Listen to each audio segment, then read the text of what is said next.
Hi, you should subscribe to the Monaresclub. Because the principal of Saiyans told you to, idiot.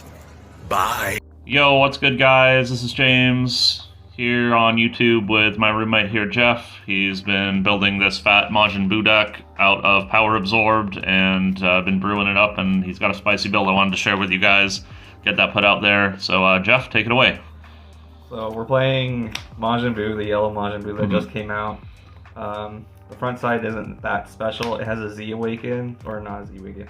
It can awaken, alternate awaken with the Z battle card, which you generally want to play on turn 2, which is this boy, which we'll get into later.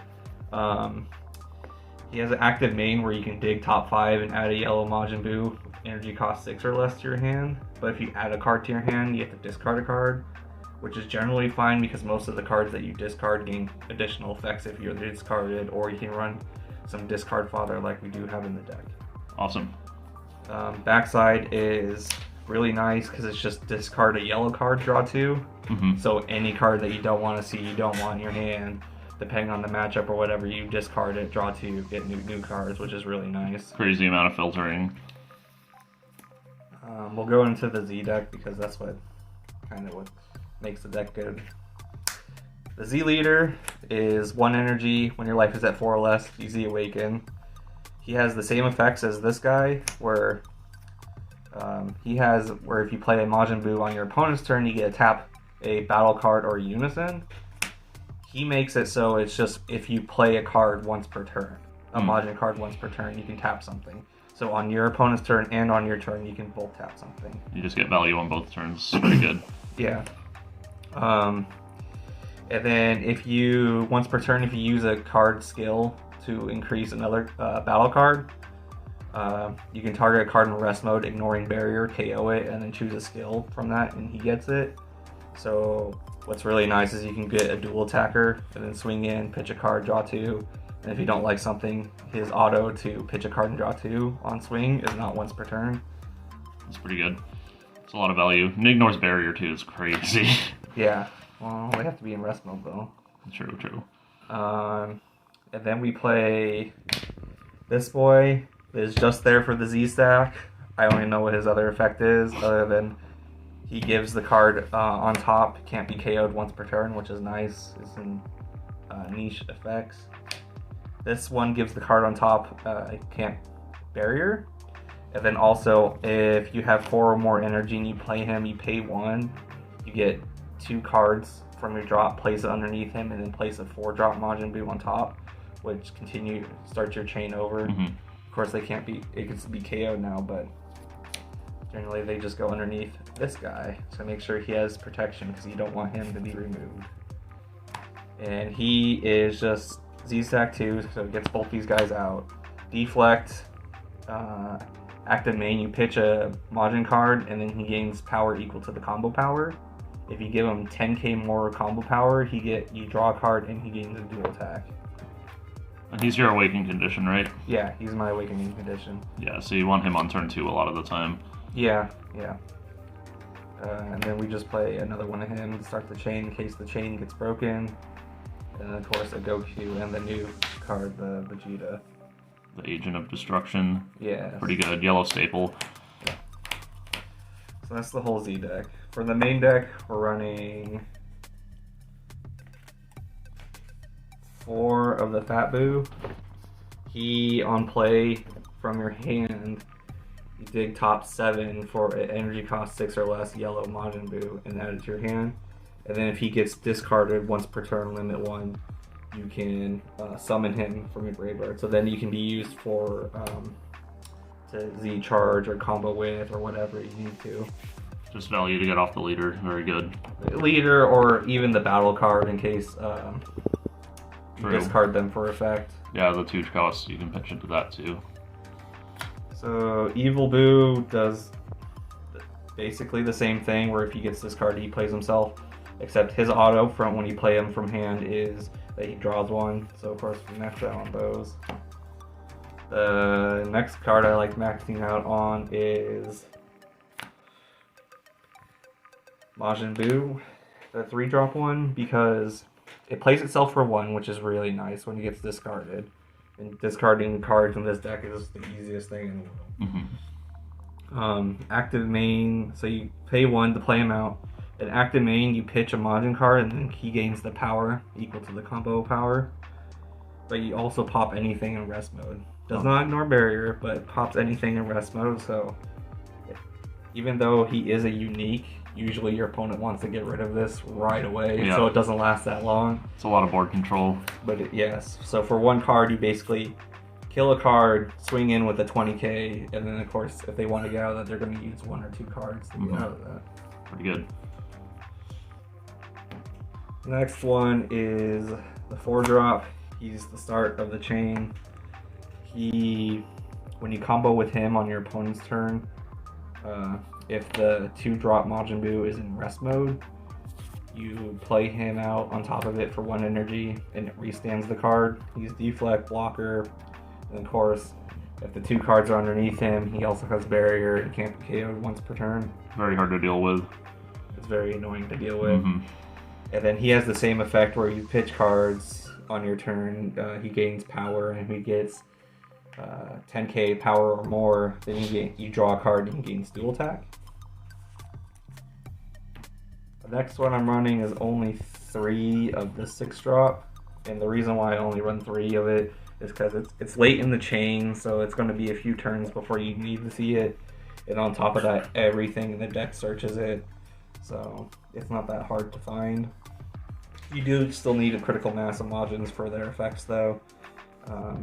His effect, I think, is the worst one, because they all play themselves on your opponent's turn when you combo with them, and if the previous card is in rest mode for 1 energy, and he just creates a Majin token and draws a card for his 10k or more special bonus, which isn't that exciting. I would rather have a dual attacker than a dual attacker 30k than a 15k token you can combo with. Yeah, but that's what we get. It's like okay, it's like half a card of value. That's alright.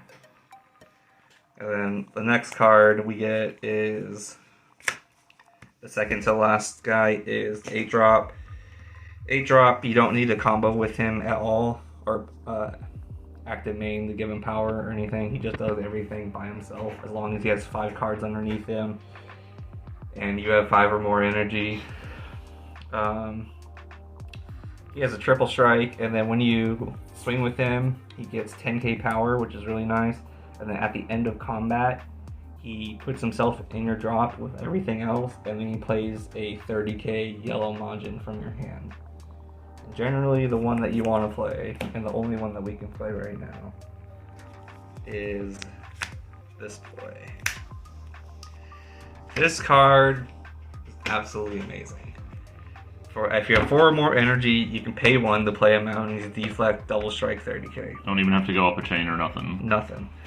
And then if he gets played through the chain, he gets dual attack, barrier, and you tap 2 cards that your opponent controls, any cards that you want, and they can't restand during charge phase. Even energy? Even energy. That's crazy. So that's really nice. He is the only one that is a 10k, so if you just want to pitch 1 card for all your little dudes, you can pitch him. If he gets discarded by a yellow Majin card in any way, you can target one of your battle card your opponent controls and tap it down.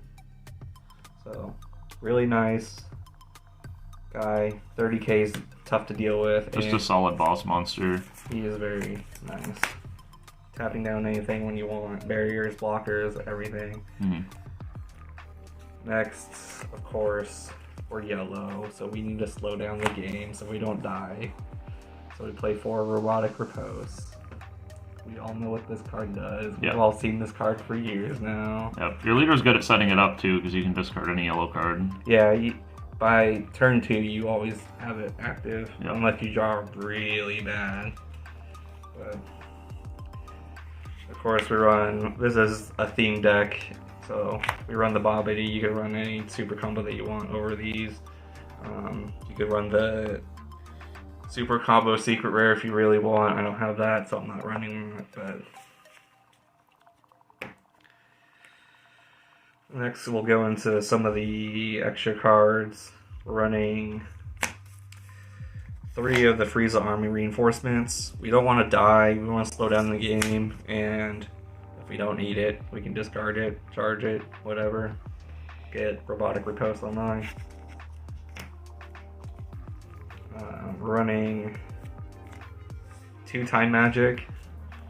This deck fills up the drop really fast, so if they're not focusing on your minions, or if they're focusing your minions and you want to keep them alive, you need to get down to your 4 life to be really good. So might as well take a couple hits. Time Magic's pretty solid in this format right now. There's a lot of dual attack and stuff. Yeah.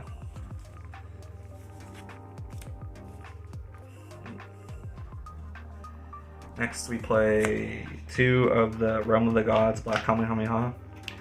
This card's nice because it slows down your opponent. You can tap 2 things on your opponent's turn, draws you a card, or you can pop something in rest mode on your turn. Also, since this card boosts a battle card's attack, you can also use it to activate your leader. That's pretty cool. So, that's nice. Neat little tech. And then we run 2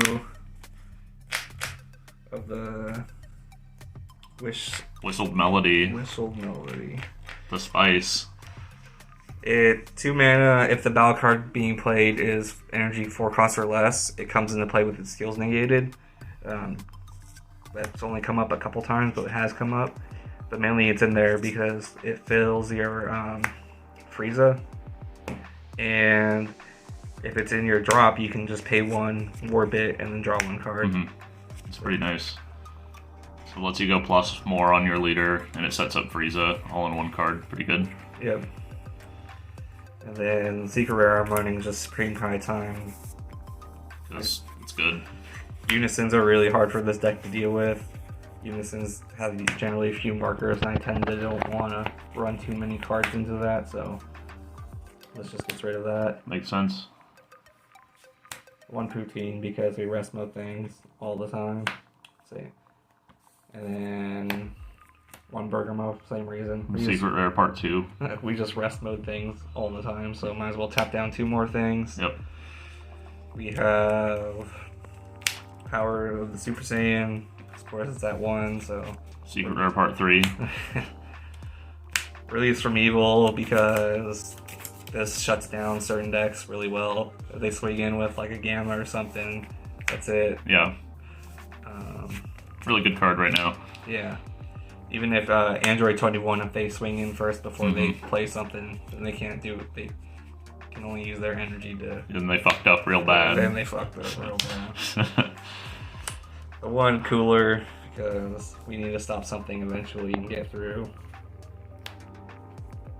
Mass Saiyan because now he's free, and this card is just absolutely amazing at getting rid of barrier blockers, or not barriers, but blockers, and just annoying cards in general. Makes sense.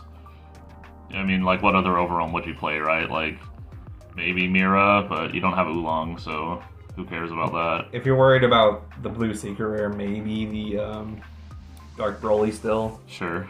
To get rid of Secret Rares, because this can't do that. Yeah. 99% of the time this would be better than that, because this could hit multiple cards versus just the 1. And it's got combo power, which is nice. Yeah, yeah. And then the last card, of course, it's a Buu deck. So yes, the most powerful card in the deck, the World Champion strikes. So of course we need to add a Hercule, because Hercule and Buu need to go together. 100%. That makes this is the spiciest tech in the meta so far. So. All right. Well, thanks for the deck profile, Jeff. Hopefully this helps some people figure out how to build this leader. It's kind of a weird one, but yeah, thanks for coming on the channel, and we'll see you in the next video, guys. Bye.